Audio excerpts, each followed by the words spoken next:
I'm sure you all know the old Indian story about a group of blind monks and an elephant.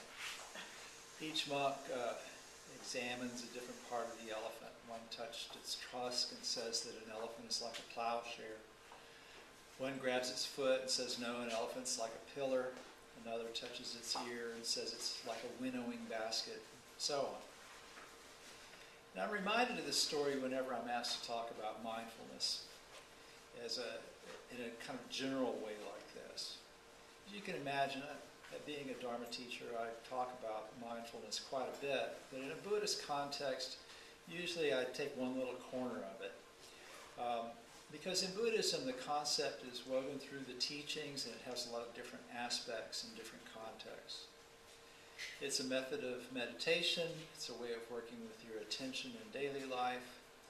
And it's also sort of as the seventh factor of the Eightfold Path. It's kind of like the glue that connects all the other factors of the Eightfold Path to one another. And then about 35 years ago or so, mindfulness practice, as derived from Buddhism, started appearing in various secular settings, like mindfulness-based stress reduction, which Carol mentioned John Kabat-Zinn earlier. And he developed that. And it's kind of a clinical application of mindfulness to pain management. And it's been studied and recommended in various fields of psychology for its therapeutic value, showing up in corporate settings with things like programs to help employees handle stress and become more empathetic and that sort of thing. And so, as a result, we've ended up with something kind of like the blind men trying to describe the elephant. What is mindfulness? Depends on where you're grasping it. So, I want to put it in kind of the original context and hopefully link that to something that will be useful to you. The Western aspects, applications of mindfulness really kind of derive from traditional Buddhist use of the term mindfulness. And the Buddha laid out mindfulness as a practice in a discourse called the Satipatthana Sutra. Mindfulness is the kind of the typical translation of the Pali word sati. And in contemporary Western usage, it's generally referred to as a sort of non-reactive, non-judgmental awareness. And that's part of mindfulness practice. But sati, in the broader sense, has kind of a quality of remembering associated with it also. Satipatthana, as in the Satipatthana Sutra, is a compound word that's translated typically as foundations of mindfulness. It could also refer to establishing mindfulness or frames of reference, kind of depending on how you break that word down. But I like to think of this sutra as kind of a blueprint for mindful living. And so the four foundations of mindfulness become like the four legs of a chair. Together they create a strong support for your spiritual life. So the Buddha starts this discourse by summarizing the teaching. He says, herein a monk lives contemplating the body in the body, ardent, clearly comprehending and mindful, putting aside greed and distress with reference to the world. He lives contemplating feelings and feelings, ardent, clearly comprehending and mindful, putting aside greed and distress with reference to the world. He contemplates consciousness in consciousness, mental objects in mental objects, ardent, clearly comprehending and mindful, putting aside greed and distress with reference to the world. So when we come to mindfulness as a spiritual practice, we have these four elements: mindfulness of the body, mindfulness of feelings, mindfulness of consciousness, and mindfulness of mental objects. And these are presented as objects of meditation, but we don't practice meditation in order to become meditators. We meditate in order to live better lives. So these four frames of reference, four foundations of mindfulness, are reference points for mindfulness in daily living. So the Buddha says to be ardent, clearly comprehending and mindful with regard to each of them. And I think you can see that phrase, ardent, clearly comprehending and mindful, is kind of a key to mindfulness practice. I was talking about this once at White Sands Buddhist Center, and there was a retreat that it happened to be during Bike Week. And so I had seen a lot of motorcycles on the road on my way over there. And it occurred to me that mindfulness practice is a little bit like riding a motorcycle. You know, when people come down for Bike Week, they like to ride on these scenic routes and along the beaches or back into the countryside or historic towns, that kind of thing. And a lot of them come down to Daytona and then they ride the Ormond Loop, which is a scenic drive from Ormond Beach up to Flagler. So if you came down for Bike Week and you wanted to do that, it would be helpful if you were ardent, clearly comprehending, and mindful about it. So to be ardent means to bring some energy and effort to whatever it is that you're doing. So you can't just stay in your hotel room thinking about how nice it would be to go for this ride. You actually have to get up out of bed and go downstairs and get on your bike and start down the road. And then you have to stay on the bike. You have to make an effort to keep riding. Once you're on the road, you want to clearly comprehend what's going on. You want to be able to see where you're going, to be alert to dangers, to respond to whatever arises in a skillful way so that you don't crash, and all that stuff. And to be mindful about it means to keep in mind where you want to go. Maybe you want to go up the highway along the beach, cross over the river, come back through the state parks. So you need to remember that route, and you need to remember to stay on it and watch to make sure that you don't get distracted, that you stay on track and you don't get lost. So there's another concept the Buddha says in this introduction to the sutra. So it talks about contemplating the body and the body feelings and the feelings and so on. In other words, we're looking at the body in and of itself, feelings in and of themselves, etc. You're focusing on what's actually there, not what isn't there.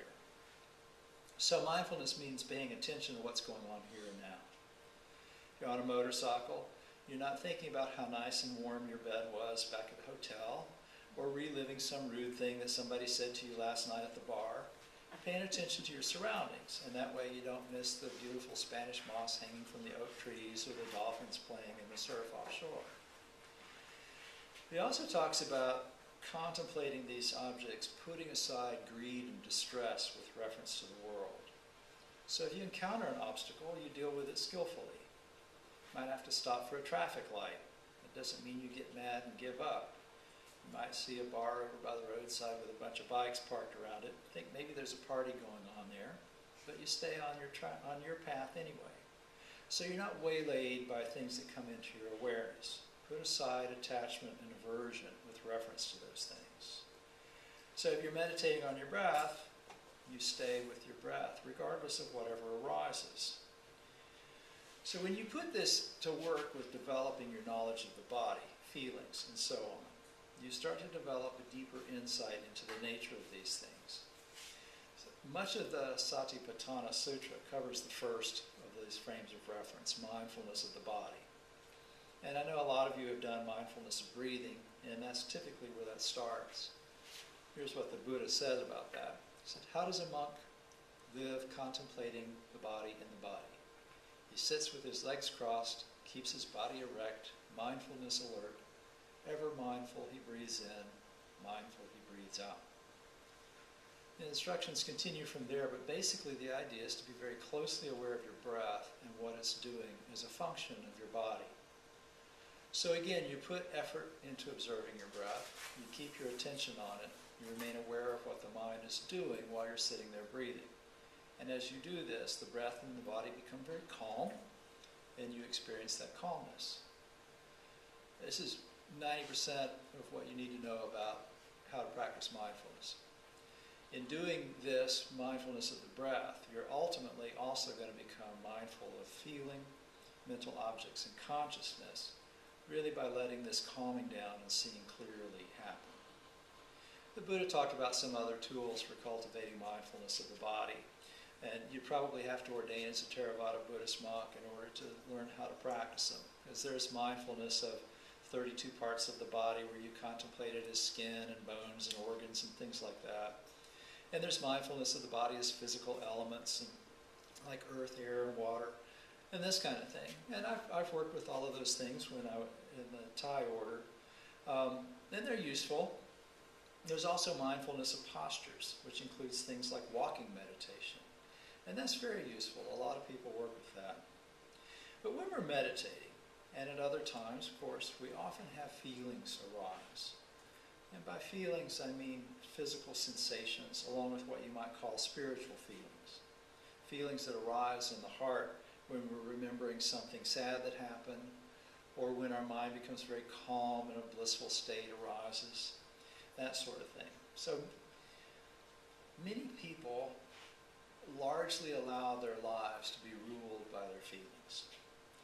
We avoid pain of various types, and so we might avoid things like speaking in public because we're afraid of the pain that the anxiety that might come up from speaking in public could cause.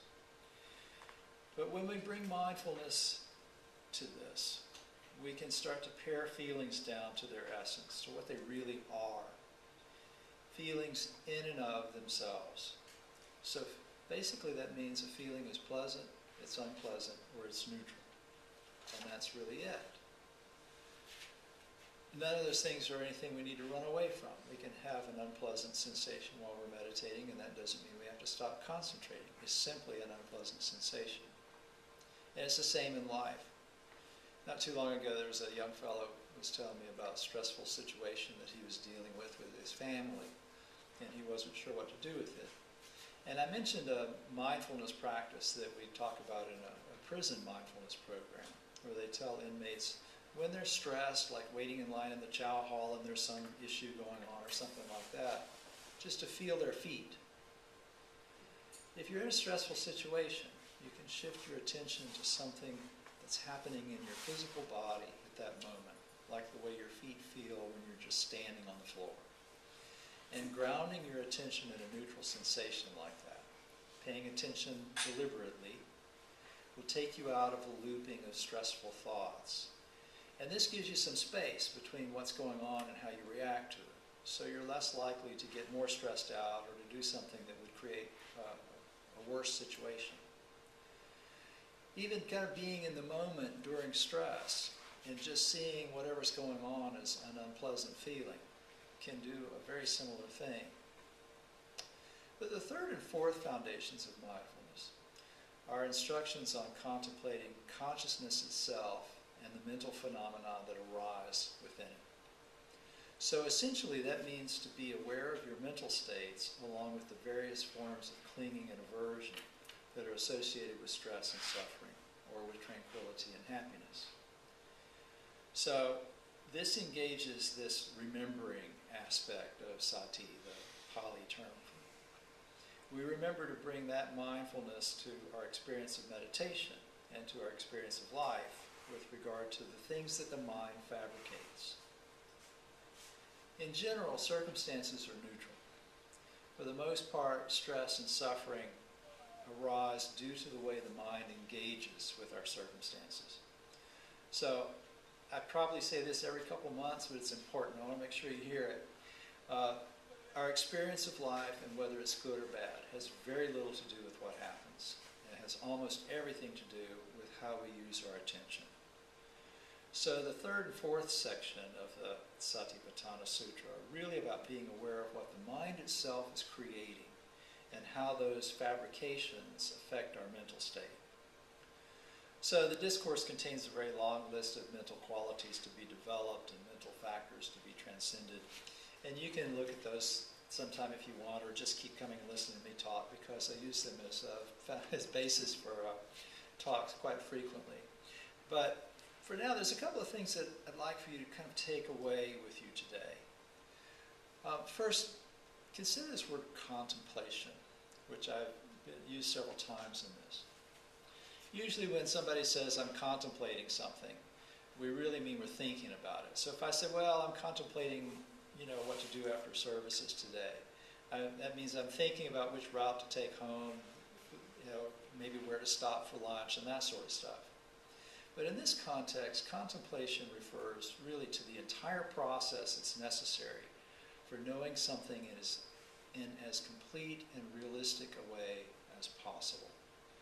So that can include thinking about it, but that's only one aspect of knowing something.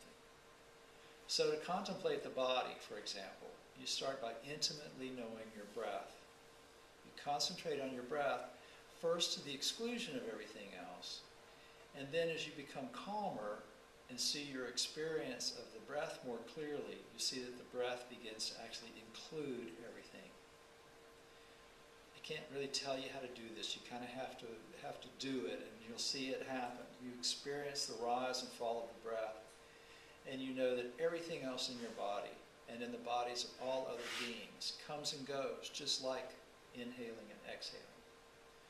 You don't have to think about that stuff while you're meditating because you're experiencing it directly. So you just experience the breath, which is happening in this body and in the consciousness. And you experience whatever else arises in the body and whatever comes into the consciousness as part of that experience, without any need to evaluate it or judge it or shrink away from it. So while you're meditating on your breath, you might notice that something comes into your awareness and starts to affect a change in your state of mind. And then you notice maybe the mental object of an angry thought, for example. So if you cling to that mental object, your consciousness now contains anger. But maybe you've attained a little bit more refined state of awareness because of concentration, and so you can let the angry thought pass away in order to maintain that refined mental state. Just let the mental object arise and pass away and not let it ripple your consciousness. So basically one of the skills we're practicing when we do this is the ability to distinguish between what arises in our bodies, in our environment, and so on, and our awareness of it in reaction to it, which is something that happens in consciousness. You can think of consciousness as something like a lake. If you look at a map of Florida, you see the St. Johns River. And as you know, that's a very long river, and it runs through a number of lakes. And typically it flows in one end of the lake and out the other. So all kinds of things come down the river and pass through these lakes, just like all kinds of things come in and out of our consciousness. So you are an environmental scientist trying to improve the water quality in Lake Monroe, for example. You'd let some things pass through it. You'd make an effort to remove pollutants that would harm living beings. You'd try to make some areas more suitable for the kinds of fish and other wildlife that would be healthiest for that environment. And you can think of your consciousness as something like that lake. So mental objects flow through it. They're not separate from it. Skillful mental objects like concentration and tranquility depend on consciousness, just like fish depend on the lake. But so do unskillful mental objects like anger and restlessness. So the more aware you are of the health of your consciousness, the quicker you can remove the pollutants from your mental environment, and the more you can make it a suitable place for healthier mental qualities to reside. So let's go back to the earlier question, what is mindfulness? You were probably looking for a simple answer. I think you could say that it's really a method of developing the skillful use of attention in order to create a healthy spiritual environment that will allow our lives to flourish. So I mentioned earlier the story of the group of blind monks who were trying to describe an elephant. There's a less well-known story about a group of blind elephants who encountered a monk for the first time. First elephant examined the monk by sitting on him. He announced that monks were flat. The rest of the group also examined the monk, and they agreed that monks were indeed flat. So the reason I tell you that is I hope that you'll experiment with mindfulness practice if you're not already. And it's a big subject, it's a confusing subject, but that's okay. Just grab whatever you can and make use of it. And just remember, it's not one-dimensional. Hopefully you can let your experience of it grow and let it enhance your relationship to your inner and outer worlds. And adapt it to your own needs and your own uses. Just be careful and don't sit on a monk. Thank you for your attention.